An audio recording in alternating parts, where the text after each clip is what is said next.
everybody has their place in this magical world. Imagine that you are a miner. You are gathering ore in the mountains to supply your guild with precious resources. The blacksmith of your guild crafts the best weapons north of Sea, using the ore you bring him. Your guild, the Eternals, control the mountain area of the Western Outlands. Thus, they can control the market for weapons and ore, all thanks to your gathering of that precious resource. Your guild's merchants travel south to bring swords and unrefined ore to the city. Sea lies in the swamps, an area where no ore is to be found. So good quality weapons are scarce and sell well. This guild, the Ivory Raiders, is hunting animals for hide, which can be found plentiful in the steppe. This is also home to ancient animals, rarely to find in Albion. The guild then sells their precious loot in the city. Your merchants are buying valuable hide from the hunters, which they will need for armor, bags, and saddles. They then load their oxen and set out to return to their home in the mountains. The way back home is long and dangerous for your merchants when they ride through the...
Aggressive melee bruiser who dives into battles and decimates his enemies.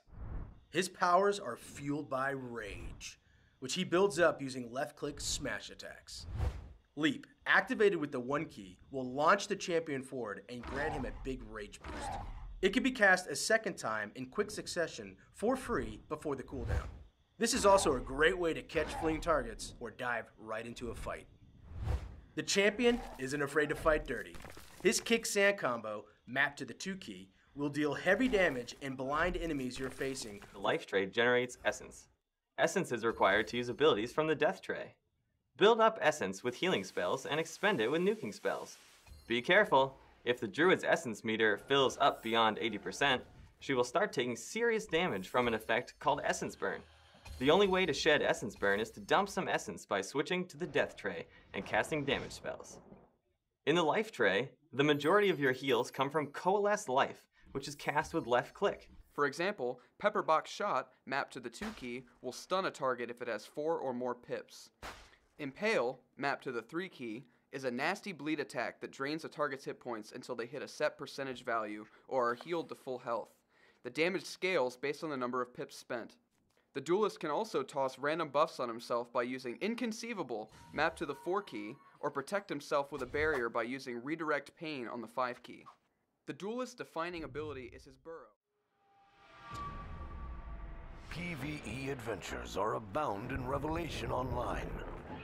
The world is full of mysteries, monsters, and rewards. Each dungeon is different. There are traps to avoid, challenges to complete, And there's always good old carnage.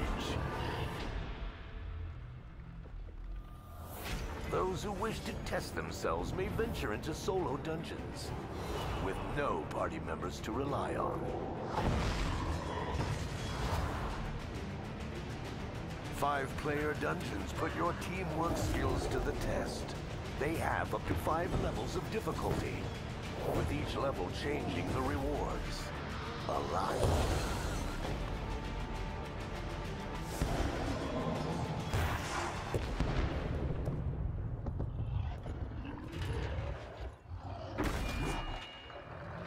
Six mighty bosses roam the open world. Entire guilds battle each other just for the right to engage one of these bosses.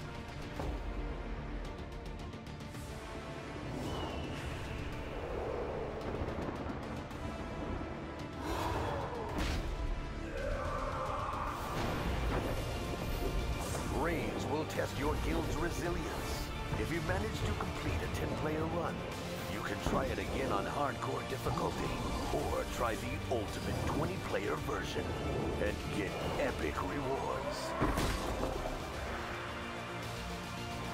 The world of Revelation Online has much to offer to every kind of hero, whether they seek adventure, challenge, fame, or rewards.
That's about all you'll see. About it. It's really handy when you're a healer and you're sort of lost.